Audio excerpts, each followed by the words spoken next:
কামরাঙ্গীরচর থানা বিএনপি আজকে সবচেয়ে সুসংগঠিত হয়েছে।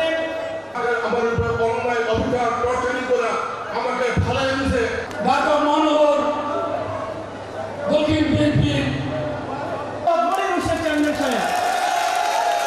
ঢাকা শহরে তাদের দাফন করার মতো কেউ ছিল না।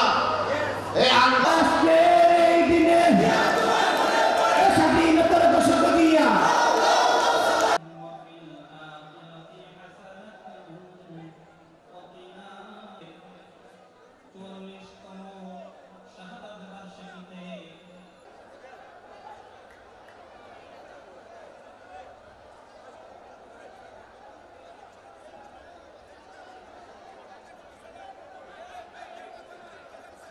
চলে গেছে, তারা খালি সংস্কার সংস্কার সংস্কারই করতেছে।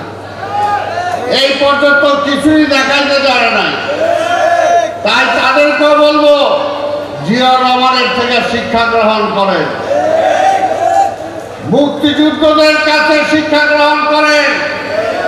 আমরা 10 মাসে এই দেশ স্বাধীন করেছি, আর আপনি 10 মাসে এখন পর্যন্ত ঢাকার ট্রাফিক সমস্যার সমাধান করতে পারলেন না।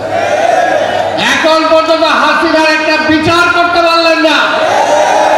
এখন পর্যন্ত যারা চুরি ডাকাতি করে সব ব্যাংক খালি করছে, তাদের একটা বিচার করতে পারলেন না, ধরতে পারলেন না। আমরা তো বলেছি, খালি বলে বিএনপি নাকি নির্বাচন চায়, ক্ষমতা চায়। বিএনপি ক্ষমতা চায় না।